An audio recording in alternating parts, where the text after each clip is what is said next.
Olá, muito boa noite para você que acompanha a programação da TV Mais, afiliada da TV Cultura em Cuiabá. Estamos de volta com mais um programa GW100 na sua noite de domingo e trazendo uma temática aí bastante pertinente, tanto nacional como também regional, que é a discussão do agronegócio. E como temática dessa noite, nosso título aí de apresentação será O Agro é Pop?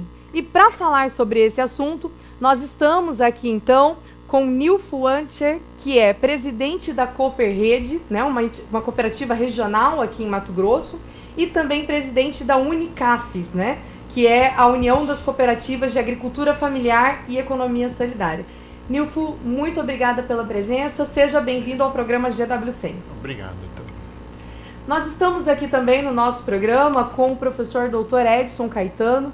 Inclusive, ressaltar, foi meu orientador no programa de mestrado em educação da UFMT, no qual nós discutíamos justamente a questão da economia popular. E o professor Edson, né, é líder do grupo de estudos e pesquisas de trabalho e educação na UFMT e estará conosco aqui hoje. Seja bem-vindo, professor. É um prazer. E também estamos aqui com o professor Maelson, professor mestre na UFMT, que está aí discutindo, né, na sua tese de doutorado justamente sobre o agronegócio e os impactos que hoje esse setor tem na vida dos trabalhadores, e também é pesquisador do Núcleo de Estudos Ambientais e de Saúde do Trabalhador. Maelson, seja muito bem-vindo aqui no programa GW100. Obrigado. Bom, então dando início aqui ao nosso programa e trazendo como temática o agro é pop, eu quero aproveitar já esse tema e perguntar aos nossos convidados exatamente sobre isso. O agro é pop? E para iniciar aqui um pouco disso, eu vou começar pelo Maelson, trazendo aí um pouco para a gente do que ele pensa sobre essa afirmativa que vem sendo corroborada hoje aí pelos grandes veículos de comunicação, mas que há alguns questionamentos aí muito importantes e que precisam ser repassados sobre isso.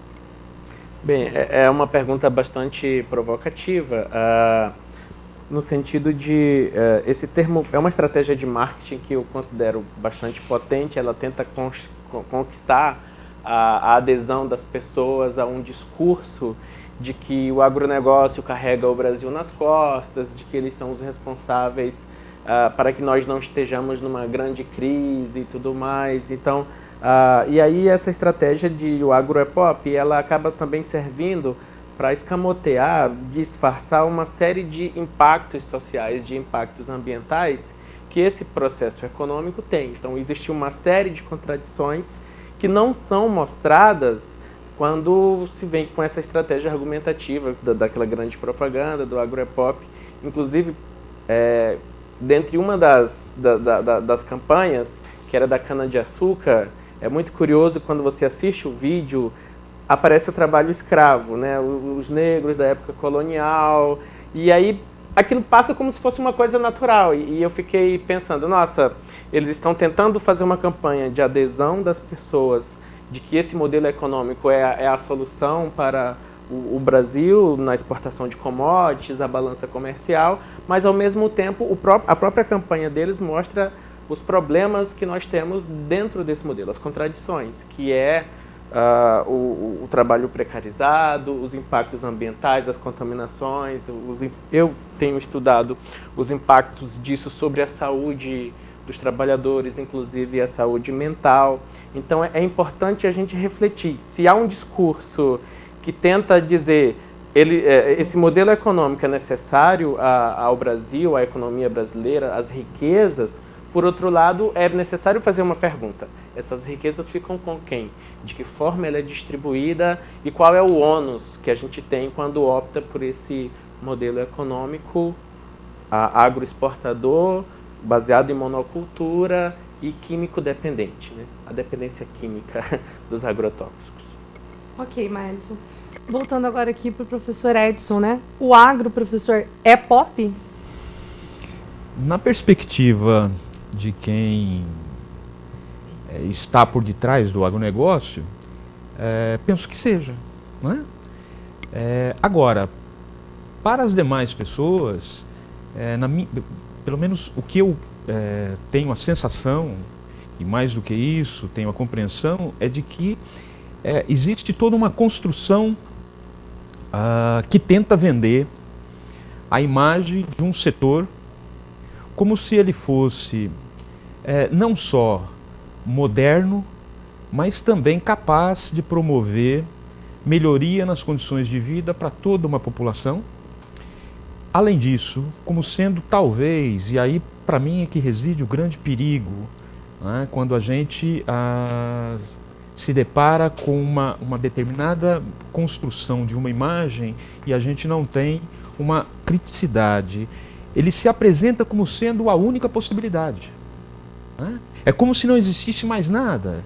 Quer dizer, uma série de outros setores, de outras compreensões, de outras maneiras de se produzir alimentos, eles ficam invisibilizados, né? É como se a agricultura familiar não existisse, né? É como se somente o agronegócio ele fosse a única maneira de se produzir alimentos e que também traz em si uma potencialidade de não ter problemas, né? Quer dizer, não se discute a questão do agrotóxico, não se discute a questão da degradação da natureza, não se discute a concentração de terras no Brasil, e no Mato Grosso mais especificamente, né? Que traz uma série de problemas sociais, né? Não se discute o aumento da violência do campo, né? As mortes, as disputas por terra. Quer dizer, eu penso que para a população mato-grossense seja extremamente importante que a gente olhe para o agronegócio de uma perspectiva crítica e não tão somente através de uma bela propaganda televisiva que passa principalmente nos canais de televisão com maior audiência.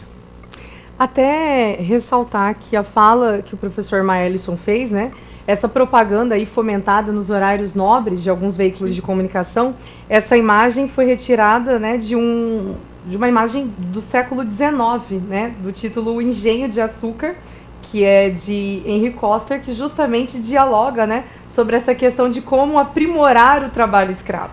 Ou seja, em pleno horário nobre, nós temos aí uma discussão de que o agro é tech, o agro é pop, o agro é tudo, e ao mesmo tempo esse pop trazendo aí imagens, né, do século XIX, remontando a passionalidade, né, e ao incremento desse trabalho escravo. Não é à toa que Mato Grosso aí, até hoje, a gente ouve grandes denúncias no que se remete a esse tipo de trabalho análogo ao escravo nesses empreendimentos aí dos grandes barões do negócio aqui. Bom, agora eu quero passar para o Nilfo, né? O Nilfo que está na base, o Nilfo que está exatamente aonde, né, esse processo acontece, mas dentro de um agronegócio, né, na verdade se apropria desse conceito, aonde nós temos trabalhadores efetivamente produzindo nesse processo. Então, Nilfo, para você, o agro é pop? Eu concordo. Primeiramente, eu tenho uma convivência, vivendo numa realidade, numa região onde que a gente gerou até muitos, conflitos, mas um enfrentamento sobre a questão da discussão, do debate sobre a questão do trabalhador que trabalha no agronegócio e quanto à questão também da questão da agricultura familiar. 11 anos presidente do Sindicato dos Trabalhadores Rurais de Lucas Rio Verde, e a gente teve assim várias questões que a gente enfrentou referente ao trabalho escravo numa região, isso há anos atrás, e referente à questão de disputas de terras, né? E o agronegócio, eu falo assim, que eu vejo assim, que mostra todo um contexto, mas não mostra um pouco a realidade de que o agronegócio hoje, que nem o professor falou, eu vejo assim que a concentração da riqueza das terras está cada vez mais nas mãos de poucos. E nós estamos percebendo que hoje é só uma questão prática e o que a gente coloca como uma questão de um projeto que a gente elaborou, de um crédito fundiário. Nós adquirimos uma área de 150 hectares, colocamos, financiado pelo crédito fundiário, nós colocamos 30 famílias. Esses 150 hectares, 80 hectares abertos, onde nós trabalhamos, nós geramos em torno de 98, hoje a 100 pessoas que trabalham ali produzindo comida. Enquanto isso era uma lavoura de soja e de milho, tinha mais 200 hectares onde tinha 2 funcionários trabalhando. Quer dizer, o emprego que gerou e a comida. Então o agronegócio, ele tem um papel, a questão é tudo exportação. Mas deixam as políticas públicas vir de encontro à questão de como a gente também vai fazer uma discussão econômica, desenvolvimento sustentável, quando que a gente em torno tem toda uma questão de agrotóxico, trabalhadores cada vez menos, as máquinas estão substituindo o trabalhador. E, claro, que se formam as grandes indústrias agora, no nosso caso lá, que é a BRF, enfim, tudo. Mas o que a gente, para assim ser mais objetivo, a gente percebe que o trabalhador cada vez mais diz assim, vive para trabalhar, mas não trabalha para viver. Isso é uma realidade que a gente está percebendo cada vez mais e a gente questiona esse modelo como uma questão do modelo que a gente defende, que é a agricultura familiar, que deve ser inserido. Então, para isso, nós precisamos ter o nosso espaço também dentro das políticas públicas de governo. Então, é uma discussão, eu questiono isso e vejo assim que aparece tudo muito bonito. Mas eu acho que, para ser bonito, está tudo isso que foi colocado aqui. Precisa ser discutido. Como que nós vamos ser inseridos dentro de um agronegócio top, né? Eu fico muito nessa questão, me sinto muito assim até frágil e a gente, aonde que chega? Por isso que eu dou os parabéns, que vocês abrem essa discussão para que a gente também coloque um pouco a versão nossa. Claro.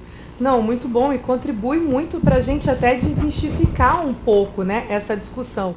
Né, as pessoas veem aí, né, particularmente, grande parte delas vendo, né, essa propaganda massiva que hoje grandes veículos de comunicação vêm fazendo com relação a esse agro ser pop, ser tech, ser tudo. Mas aqui eu já queria aproveitar o ensejo e, assim, tentando compilar um pouco da conceituação de agro, né, o que se fala disso, né, que além da agricultura e pecuária, o agronegócio inclui as atividades desenvolvidas pelos fornecedores, beneficiamento de produtos, industrialização e comercialização da produção. O agronegócio, também denominado agrobusiness, né, consiste na rede que envolve todos os segmentos da cadeia produtiva vinculada à agropecuária. E aqui eu queria chamar a atenção, para a gente voltar novamente para essa discussão, do próprio mito que se criou em cima do nome agronegócio, né? E do mito que se criou com relação ao que ele representa economicamente. A propaganda, ela deixa claro que hoje o agro gera 19 milhões de empregos no Brasil, ou seja, representaria aí 20% de toda a massa de empregados no nosso país. No entanto, esse agro que é pop em tese, ou que pelo menos vem se criando essa identidade, é o que menos gera hoje emprego, né? Quem mais gera emprego hoje no Brasil vem sendo a agricultura familiar, com aproximadamente 12 milhões desses empregos que são gerados. E produz 78% da comida que vai na mesa dos brasileiros. Exatamente. Então eu queria perguntar para vocês justamente nesse sentido, como é que a gente pode começar a desconstruir isso, né? Porque nós temos um grupo hoje que acaba sendo de privilegiados nesse setor, que são os grandes barões do negócio, é quem vem tendo incentivo do Estado, é quem vem tendo uma série de incentivos fiscais e é quem menos, né, produz para o povo e quem menos gera emprego. Mas se cria a grande propaganda com o intuito de dar aí esse discurso ideológico, né, de que eles são referência. Então, como nós fazermos aí uma discussão sobre isso? A gente está terminando esse intervalo, eu vou passar a palavra novamente para o Maelson e aí no segundo bloco eu volto também com o professor Edson Cunilton, também tocando nesse assunto.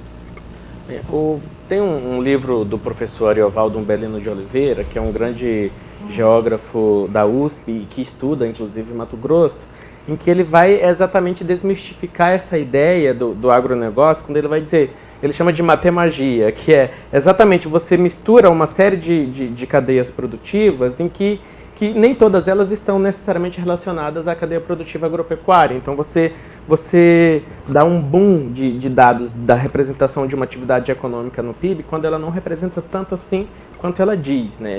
A mundialização da agricultura no século XXI é a obra que dá para referenciar, para você quebrar esse mito de que não é tanto assim, né? mas que, de certa forma, o que a gente também precisa refletir é que quais são os ônus? O bônus que eles dizem é isso, produz muito, é muita riqueza e tudo mais.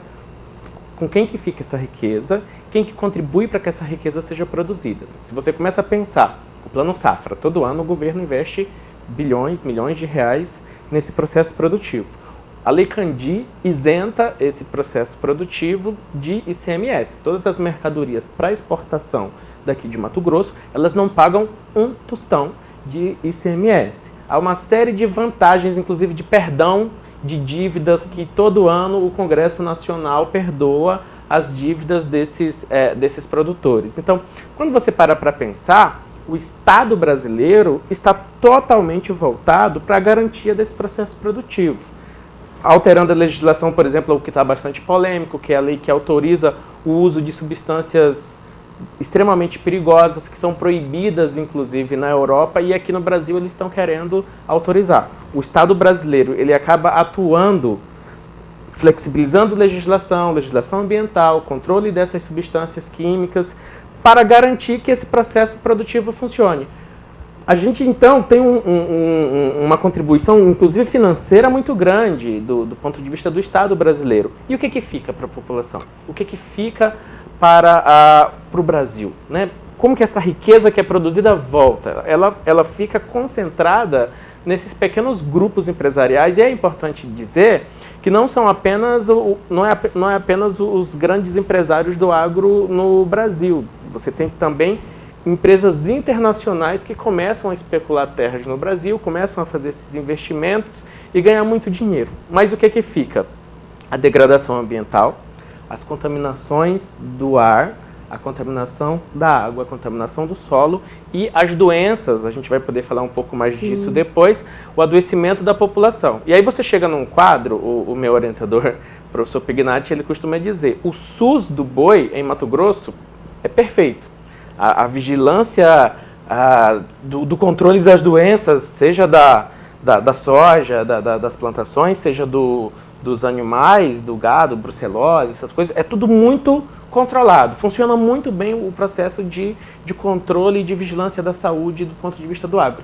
E da saúde humana, né? Você tem um hospital lá de Sinop, por exemplo, que fechou, as pessoas estavam fazendo campanha filantrópica. Cadê o dinheiro de toda essa riqueza? Por que ela não volta para investimento nos serviços básicos da população? Esse é um aspecto, né? Existem outros que depois a gente vai poder debater. Terminamos então esse primeiro bloco do programa GW100, que trata hoje dessa discussão, o agro é pop, né? Trazendo justamente uma desmistificação acerca de um conceito que vem sendo massificado na população e que necessariamente tem trazido aí contradições tanto no cenário nacional como no cenário local.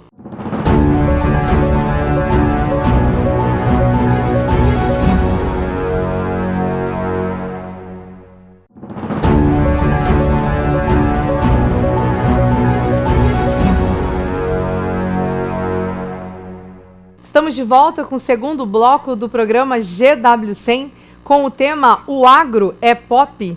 E para falar sobre isso, nós estamos aqui com o Nilfo, com o professor Edson Caetano, com o Maelisso, que estão aí trazendo para a gente, né, um pouco dessa análise, tanto de base como o Nilfo, como também análises acadêmicas aí hoje do agro, que vem aí sendo uma discussão muito importante, tanto no nosso estado como também, né, nacionalmente. E voltando então, no primeiro bloco, nós estávamos falando, né, justamente desse mito que se cria, né? Nós geramos 19 milhões de emprego, ou seja, praticamente 20% de todo o emprego brasileiro. E aí, quando você separa o que é esse agro conceitualmente, nós vemos que realmente há uma geração de emprego significativa, mas 12 milhões desses empregos estão justamente aí na agricultura familiar, ou seja, quem menos contribui são justamente aí os barões do negócio. Então, como é que a gente vai desconstruir? E eu passo agora aqui a palavra para o professor Edson Caetano para também falar com a gente sobre isso. Ok. Eu penso que, principalmente dado o momento que a gente está vivendo, onde as pessoas emitem opiniões as mais diversas possíveis, sem ter nenhuma sustentação que efetivamente explique um determinado ponto de vista. Então, Para mim, eu gostaria de, já que a gente está falando de emprego, né, qual é a contribuição do agronegócio? Então, vou trazer alguns dados rápidos, né, poucos são, baseado principalmente no IBGE e no último censo agropecuário de 2006. Para tentar desmistificar justamente, ou contrapor uma outra perspectiva no sentido de mostrar como que efetivamente isso que é passado não condiz com a realidade, né? Primeiro ponto, quando a gente pega o número total de pé ocupada no campo por estado, eu não vou falar de todos, a gente vai perceber que, embora Mato Grosso se apresente como capital brasileira do agronegócio, ela não é a capital brasileira em números de pessoas ocupadas no campo, muito pelo contrário. Então a gente tem, por exemplo, em São Paulo, que é um estado industrializado, 910 mil e poucas pessoas ocupadas no campo. Minas Gerais, 1.806.000. Rio Grande do Sul, 1.231.000. Bahia, 2.325.000. E o Mato Grosso, 358.000. Né? Agora, além disso, dessas 358.000 pessoas ocupadas, 60% delas dizem respeito à agricultura familiar e somente 39,97% estão vinculadas ao agronegócio. Né? E no âmbito do Brasil, a agricultura familiar representa 40% da população economicamente ativa, ocupada, e 70% da pé do campo. Agora, isso, no meu entendimento, por si só é capaz ou traz elementos para a gente começar a questionar qual é a contribuição efetiva do agronegócio. Agora, além disso, se a gente articular a área ocupada, aí a coisa fica mais drástica. Ou seja, a agricultura familiar, ela responde por 60,03% do pessoal ocupado no estado do Mato Grosso e ocupa 10,22% da área. Enquanto que os outros estabelecimentos que não são da agricultura familiar e, portanto, vinculados ao agronegócio, que representam 39,97% do pessoal ocupado, detém 89,78%, ou seja, quase 90% da área ocupada. É para a gente discutir isso. Quer dizer, a gente tem a articulação de um lado da pouca absorção da força de trabalho, vinculada a uma enorme concentração de terra que atinge 90%. Quer dizer, que benefício é esse? Né? Que distorção é essa? Quais são os significados? E aí, quer dizer, essa discussão não é baseada em impressões pessoais, quer dizer, são baseadas em números e estatística. Quer dizer, se a gente começar a questionar o IBGE, se a gente começar a questionar o censo agropecuário, aí perdemos de vez qualquer dimensão mais concreta de análise. Né? E penso que tem um outro elemento que já foi tocado, mas que talvez fosse interessante, que é fazer também o cruzamento sobre qual é o significado para a mesa da Dona Maria e do seu João, no seu dia a dia, em termos de alimentação. Né? 70% do feijão que ela consome, que essas pessoas, que nós consumimos, vem da agricultura familiar. 34% do arroz, 87% da mandioca, 46% do milho, 38% do café, 23% do trigo, 57,6% do leite, 59% do rebanho suíno, 50% de aves, 30% de bovinos. Está onde? Na agricultura familiar, não está no agronegócio. E mais, né, a partir da Secretaria Familiar e Desenvolvimento Agrário 2018, eles colocam o seguinte: se a gente pegar somente a produção total da agricultura familiar e comparar com a produção mundial de alimentos, nós ficaríamos em 8º lugar, somente a agricultura familiar. Então, quer dizer, se a gente retirar estes elementos, a gente fica discutindo sobre o agronegócio como se ele existisse sozinho. E aí fica uma discussão extremamente descompensada, porque a gente retira justamente a outra perspectiva que, no meu entendimento, precisa ser valorizada e que diz respeito efetivamente a como a Dona Maria, o seu João se alimentam cotidianamente. Ok? Edson, muito boa. Fala inclusive os dados aí. Eu acho que os dados eles comprovam justamente o contrário da discussão hoje que vem sendo apregoada para massificar, né, essa ideia de que o agro é popular, né? Então, assim, precisamos começar aí, acho que é importante a gente estar aqui discutindo sobre isso, porque a gente está trazendo essa diferenciação desse agro como negócio e desse agro que realmente sustenta a população brasileira. Exatamente. Nilfo, para você agora, né, falar um pouco aí sobre essa desmistificação com relação a essas produções, essas gerações de emprego, e principalmente você que está na base desse processo e sabe efetivamente como que isso ocorre dentro daqueles que vêm produzindo alimento efetivo para a população brasileira. Foi muito importante esses dados. Eu acho que hoje isso já é 2006, que imagino 2018. A realidade nossa, pelo que eu ando, e a cooperativa regional é de assentamentos em 9 municípios.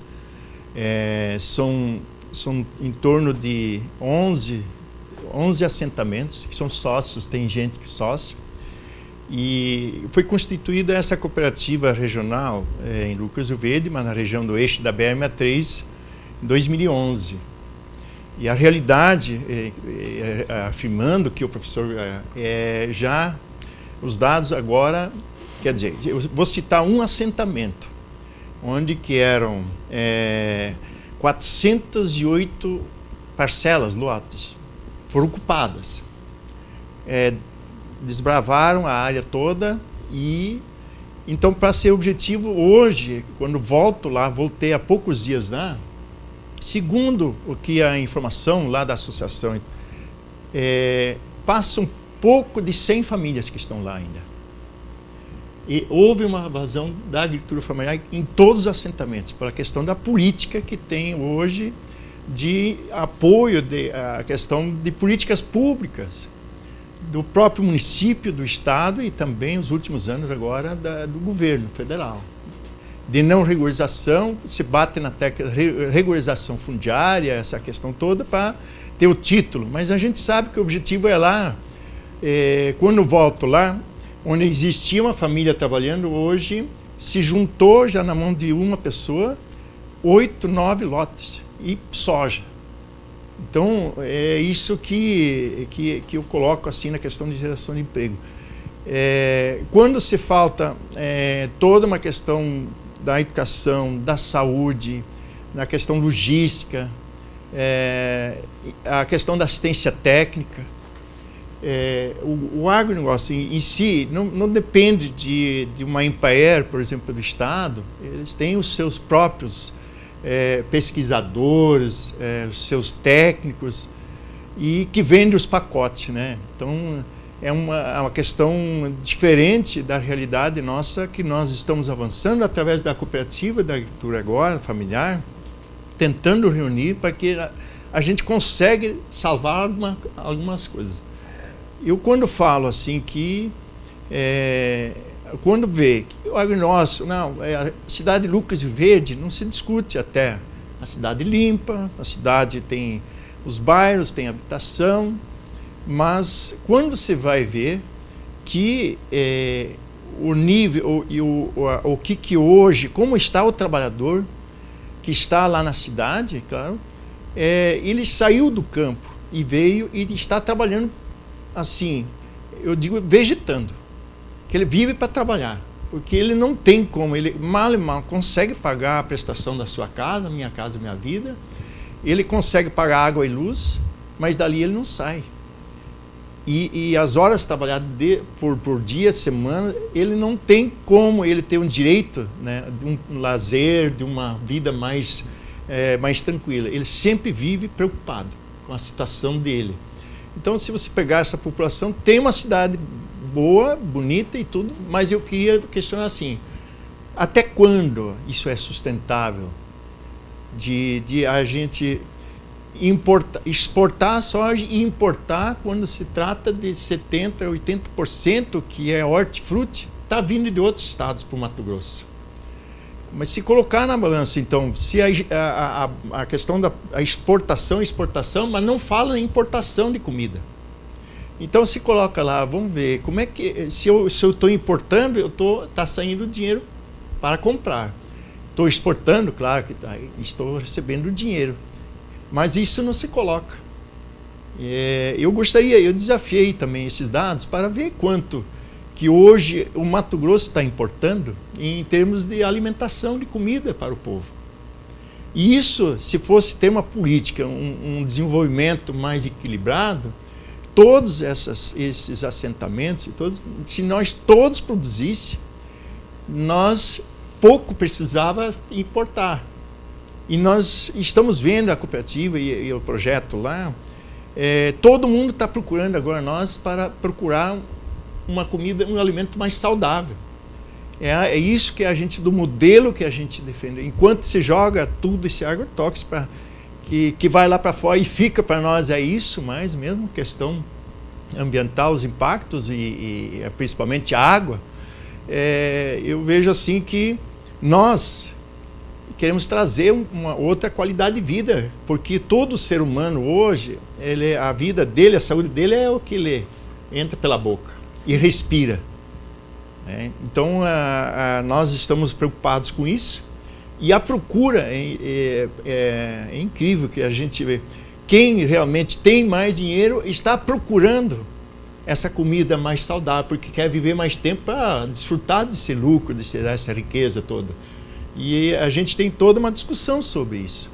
E nós colocamos um contraponto também. Olha, então por que se nós queremos top, vamos destacar também o que realmente nos pode ajudar na questão da saúde, na questão de qualidade de vida e tudo. De uma forma mais sustentável, equilibrada, e a gente poder dizer assim, não, nós queremos toda uma vida que realmente nós tenhamos saúde, tenhamos todas essas políticas que estão aí, mas enquanto isso eu fico preocupado com esses futuros governos, porque acho que de repente o pequeno agricultor tem que produzir em grandes escalas. Para isso nós precisamos condições também de nós produzir em escala. Olha, Nilfo, muito boa a sua fala, acho que ela traz aí um pouco de como que essa estruturação hoje da agricultura familiar está, né?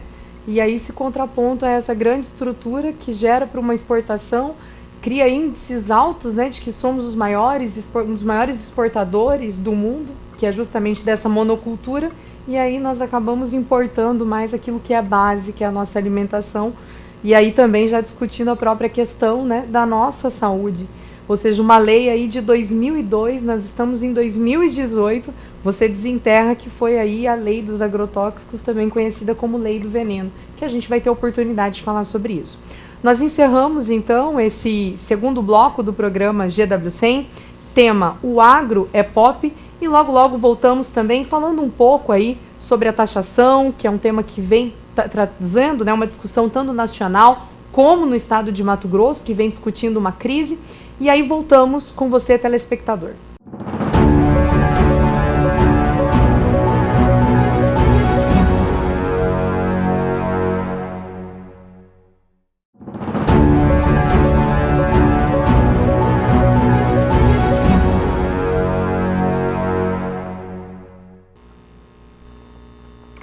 Estamos de volta com o terceiro bloco do programa GW100, falando aí hoje sobre o agro. O agro é pop, né? E para falar sobre esse tema, estamos aqui com o Nilfo, estamos com o professor Edson Caetano, com o professor Maelison, fazendo uma discussão importante aí acerca dessa temática que permeia tanto a política nacional como a política local. E já falando local, entrando na discussão do nosso estado, né? Trazer aí agora um ponto que vem sendo muito discutido. Foi discutido nas eleições e agora volta novamente para o cenário aí, né, da discussão, que é a questão da taxação, necessariamente, né, não aí dessa estrutura toda do agro, mas a ideia de que os barões do negócio aqui em Mato Grosso, que é quem mais recebe hoje incentivos do Estado, né, que paguem também hoje por esse montante aí que o Estado precisa para poder aí dar sua manutenção. Nós tivemos, né, com o governador Pedro Táxi, aí a PEC dos gastos, né, que aprovou qualquer tipo de investimento pelos próximos 5 anos. E ela fala que o trabalhador também precisa pagar por isso. E aí, pelos próximos, né, 2 anos, nós temos um governo que vai pautar, né, coisas relacionadas, por exemplo, à reforma da Previdência, à reforma administrativa, ou seja, há um segmento da sociedade que vai pagar pelo preço aí dessa possível crise no qual o nosso Estado fala. Agora, uma discussão que é importante é o quê? Se fala muito em corte de despesas, mas a gente não fala na ampliação de receitas. E aí entra a questão da taxação desse agronegócio, ou seja, esses barões do negócio também devem contribuir aí para essa receita. Nós temos hoje aqui também no Estado, né, trazendo para você a questão do FETAB 2, que a priori o governo Pedro Táxi já sinalizou que deve encerrar o FETAB 2 até 31 de dezembro. O FETAB 2 que destina aí parte desse recurso de 7 a 10% para a agricultura familiar. E é bom que a gente já até traz essa discussão para saber, né, já que temos aqui representantes de cooperativa, se efetivamente nós estamos tendo aí hoje a agricultura familiar recebendo esse fomento, que é ainda um valor muito mínimo, mas que é bastante importante aí para essa produção que fomenta hoje, né, empregos no nosso estado. Então, tocando agora para os nossos entrevistados, né? O Estado de Mato Grosso deve taxar aí hoje os nossos grandes produtores? O Estado de Mato Grosso precisa pensar não só na questão da despesa, mas também pensar em receita. E esses protagonistas do agrobusiness, né, devem contribuir? Passo agora aqui para o Maelison. Sobre essa questão da taxação, há inclusive uma grande reclamação quando se fala de aumentar impostos. Sempre há essa classe que tem mais dinheiro, sempre reclamam que eles, na verdade, pagam muitos impostos. Quando, na verdade, você vai estudar, os impostos no Brasil, eles são regressivos. Quem menos ganha, paga mais. E à medida que vai aumentando a faixa de renda das pessoas, menor a incidência de impostos sobre elas. Isso é estudo da OCDE, dos órgãos econômicos, que vão demonstrar o quanto proporcionalmente é a classe trabalhadora quem mais paga impostos nesse país. Aí quando você tem o que eu já mencionei, né? O perdão de dívidas dos bancos, o perdão de dívidas do próprio agronegócio, você percebe que eles recebem muito investimento do Estado de diversas formas, seja de infraestrutura, seja do financiamento da safra, que é o chamado Plano Safra todo ano, as próprias pesquisas que a universidade faz, toda a tecnologia que é gerada, que acaba sendo utilizada no processo produtivo. E aí a pergunta que a gente faz é essa: se o Estado brasileiro, inclusive, como eu já falei, flexibiliza todas as legislações para facilitar o processo produtivo, o que a população brasileira que banca o Estado brasileiro tem de retorno? Daí a importância de discutir a questão da taxação, né? De que, inclusive, o impacto sobre a saúde das pessoas desse processo produtivo é muito grande. O SUS gasta muito, né? Apesar de que, não sei se as pessoas relacionam, porque uma intoxicação, por exemplo, pela exposição aos agrotóxicos, ela pode ser confundida como uma virose. Os sintomas são muito similares, então as pessoas acabam não fazendo relação. Mas quando você vai para as cidades do agronegócio e investiga os agravos à população, o nosso grupo de pesquisa investiga isso, né? E aí você coloca no mapa, pensando em Mato Grosso, as regiões com maior incidência de câncer, inclusive câncer infanto-juvenil, as regiões com maior índice de intoxicações, as regiões com maior índice de aborto, e inclusive uma questão que é muito cara para a sociedade brasileira, essa questão da vida, a vida das crianças e tal. Você tem, ao mesmo tempo que são as regiões de maior produção e maior consumo de agrotóxicos, são as regiões em que esses agravos acontecem com uma frequência muito maior do que nas regiões em que isso não acontece. Os transtornos mentais, quando você investiga os transtornos mentais entre trabalhadores rurais, eles são muito maiores do que na população não rural. O índice de suicídio, ele é muito maior entre trabalhadores agrícolas do que em setores que não são agrícolas, que não estão expostos a esse processo produtivo. Então, do ponto de vista da saúde, o impacto desse processo produtivo é muito grande.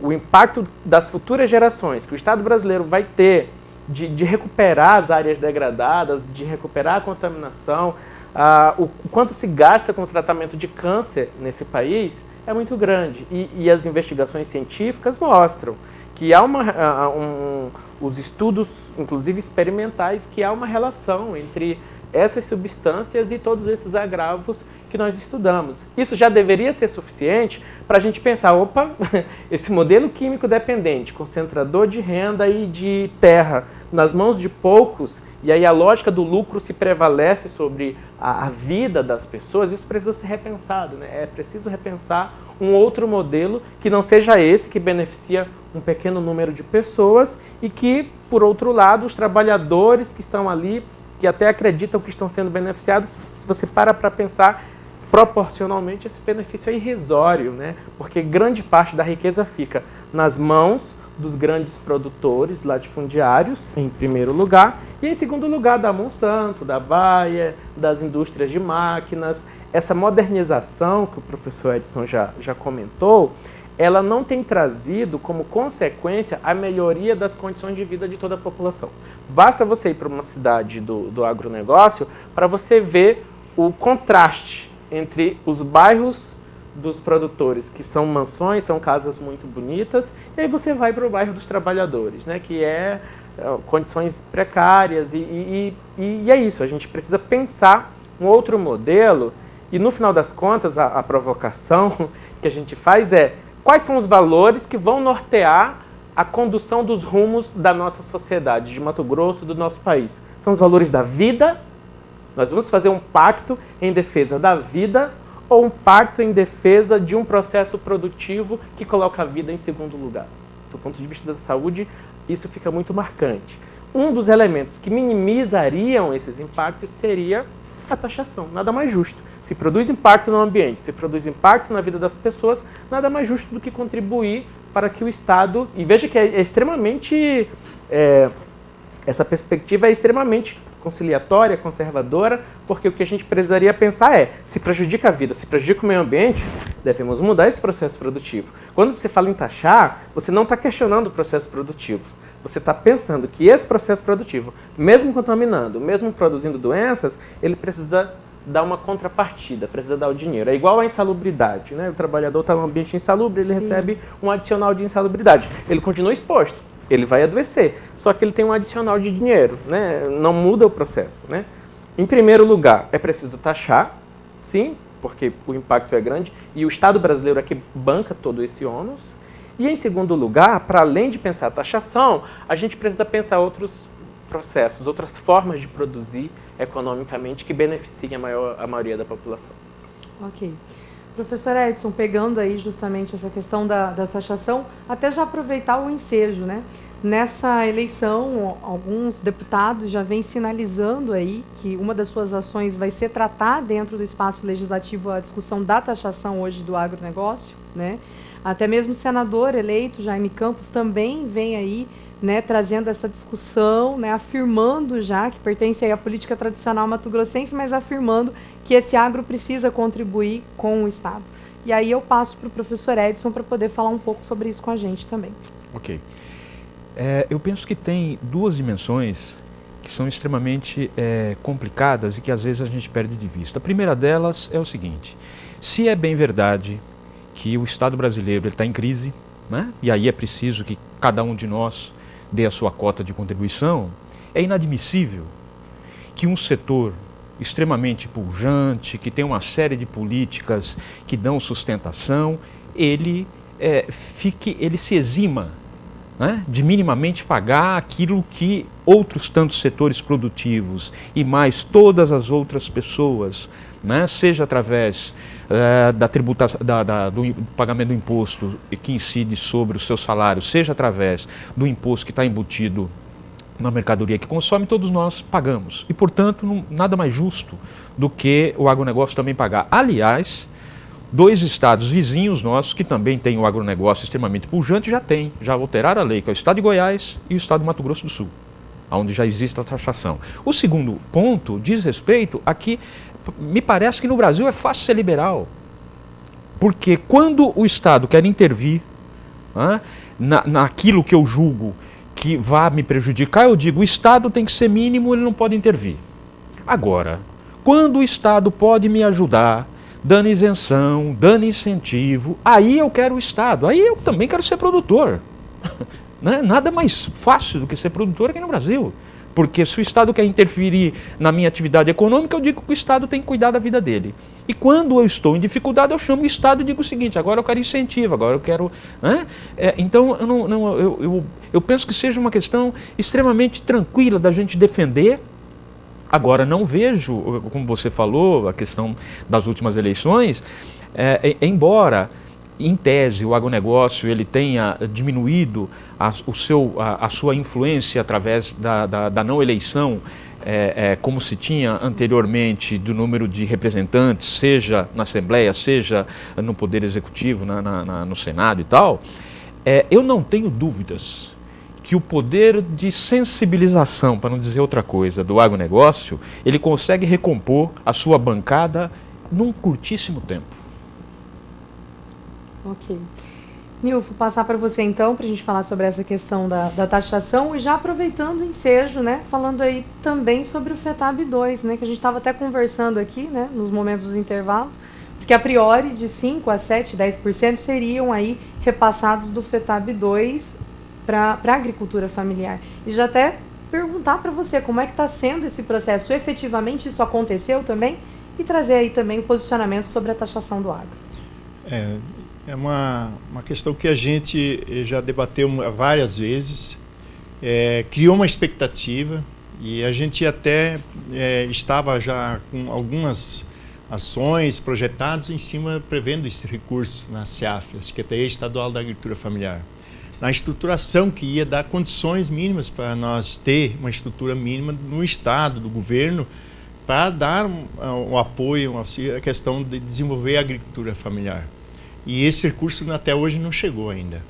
Então, por isso que a assistência técnica, a própria questão de estruturação das políticas de atendimento na questão da agroindustrialização, da logística, estrutura também para a agricultura familiar. E, lamentavelmente, isso nós somos tratados, isso que deixa a gente muito triste e chateado, porque nós somos tratados muitas vezes como alguém muito pobre lá, que não contribui, que não está aí fazendo alguma coisa, né, para o Estado, para o desenvolvimento. Então, a gente fica como que nós estamos à margem do desenvolvimento, que Mato Grosso aparece no cenário que a gente viaja muito e sempre o Mato Grosso aparece como o estado do agronegócio. E praticamente não se fala em agricultura familiar, como se não existisse agricultura familiar. Ele não aparece no cenário econômico, no cenário político, e tanto que a gente vê que nós, eu acho assim, atribui isso também uma falha das nossas organizações da agricultura familiar, que nós não temos uma representatividade muito mínima dentro da Assembleia Legislativa. Os prefeitos, se você vai ver, são todos eles do agronegócio,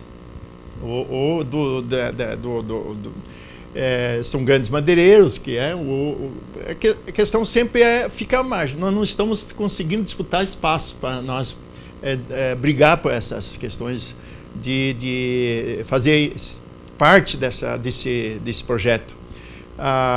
Eu vejo assim, porque se tem tanto lucro que acumulam, compram terras, compram maquinários, compram tudo, por que não pode ser mais justo um pouco e dar de si também, como o professor falou aqui, na questão da saúde, na questão da educação, da questão da logística, e para nós da agricultura familiar também, exemplo do FETAB, um percentual mínimo, iria dar uma contribuição para desenvolver junto também, ter uma forma mais equilibrada.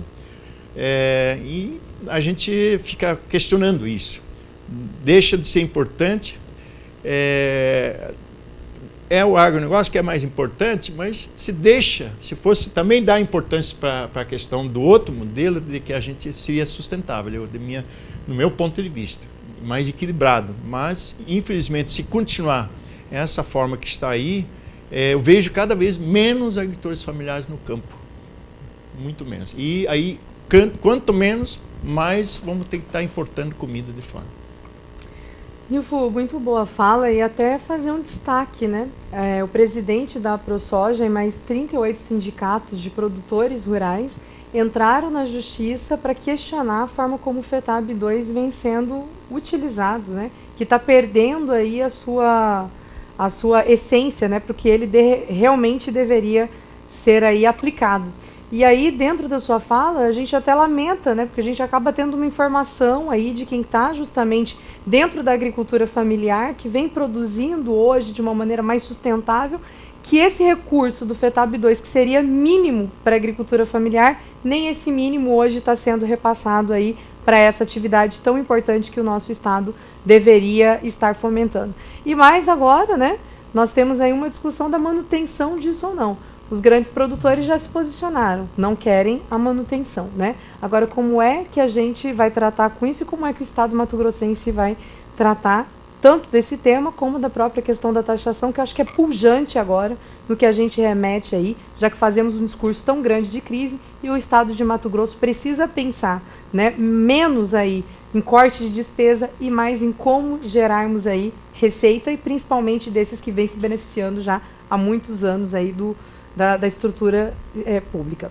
E aí eu quero, então, a gente está chegando ao final do nosso programa, pedir para vocês para deixarem as considerações finais acerca dessa temática, que é muito importante. De antemão já quero aí deixar, né, um convite, depois a gente vai reagendar, para que nós possamos novamente discutir esse tema. Acho que tem muitas coisas aí que essa discussão do agro pode fomentar para o trabalhador, para o nosso estado, para o nosso país, né?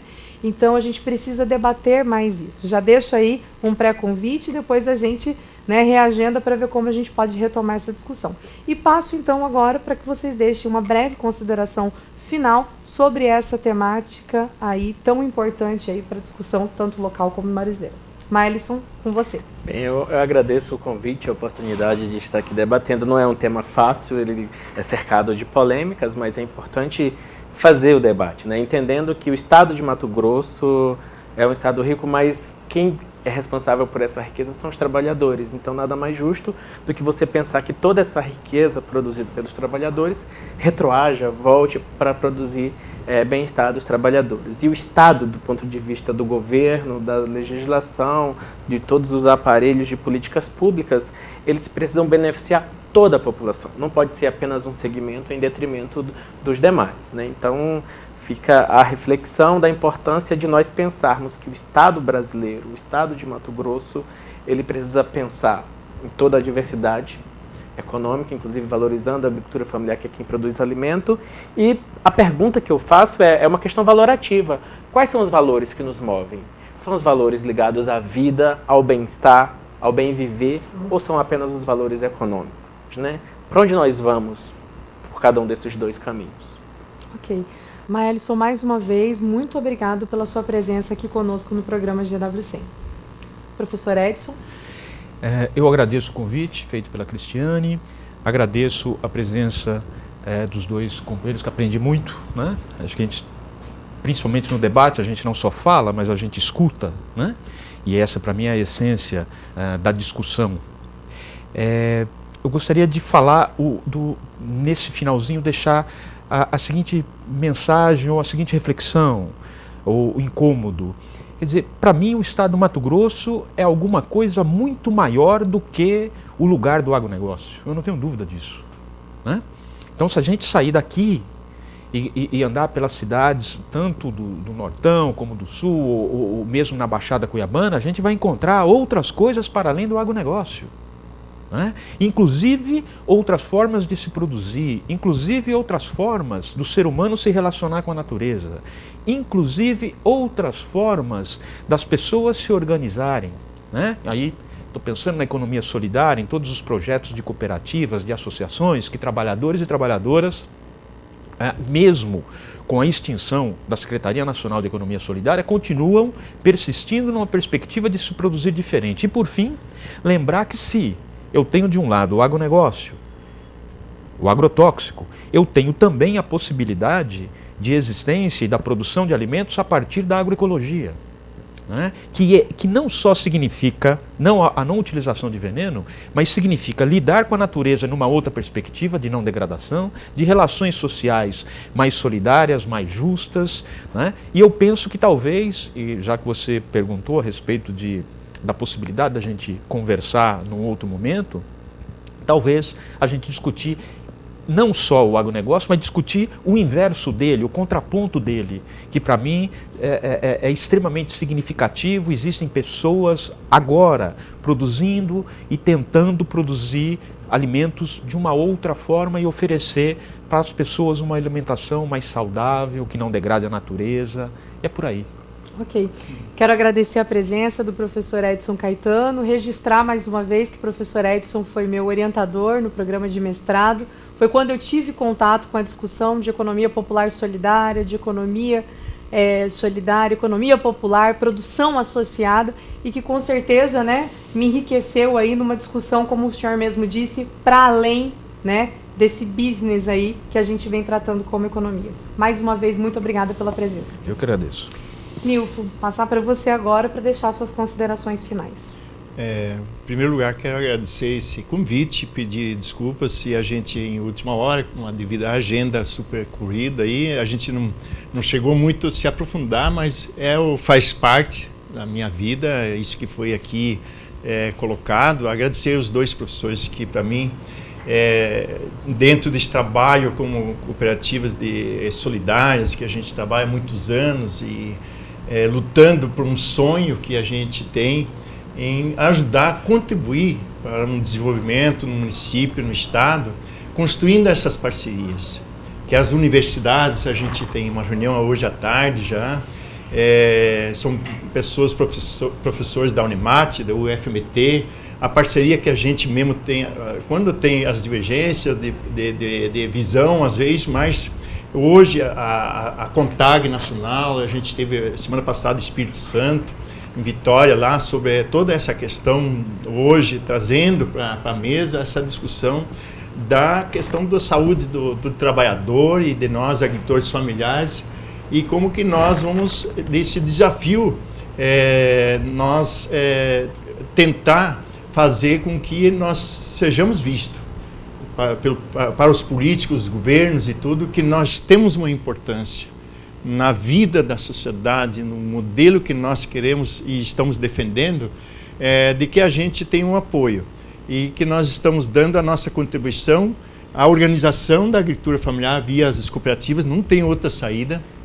para que nós, se juntando, nós podemos se tornar forte e discutir e debater também um pouco essa questão, como que nós podemos ter um apoio em cima de quando falam às vezes, não, porque os agricultores familiares devem se organizar. Eu concordo, que às vezes nós temos essa dificuldade, mas hoje eu tomei, assumi esse desafio de ser o presidente da União das Cooperativas da Agricultura Familiar, exatamente para trazer os atores e as organizações para dentro dessa discussão e nós realmente fazer com que o nosso papel nós vamos fazer. Agora nós também vamos cobrar o papel do Estado também quanto à questão de desenvolver a agricultura familiar dentro de que nós queremos fazer com que todos os trabalhadores, toda a agricultura familiar está inserida de uma melhor qualidade de vida e viver melhor. Não só achar que grande expansão, grande escala, o dinheiro tudo faz parte, mas não resolve não.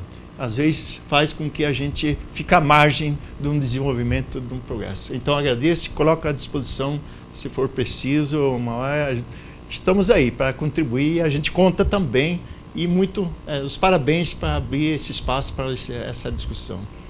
Nilfo, eu que agradeço a sua presença aqui conosco. Na verdade, é preciso a sua presença novamente aqui, necessária, né? A gente precisa trazer essas discussões, a população precisa compreender mais, né, o que é esse tema, né, que a gente acaba banalizando com programas rápidos, com propagandas rápidas em grandes veículos de comunicação e que na essência acaba muitas vezes ficando aí, né, adormecido quem realmente está na ponta desse processo, quem produz nesse estado, quem gera emprego nesse estado e que acaba ficando aí à margem desse processo.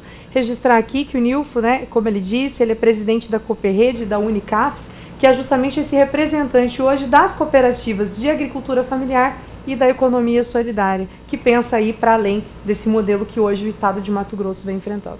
Mais uma vez agradeço a presença de todos.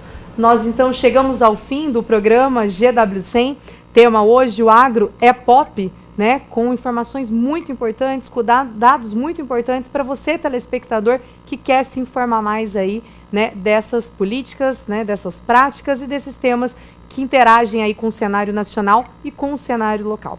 Tenham todos uma boa noite, muito obrigada pela audiência e esperamos vocês novamente no próximo domingo.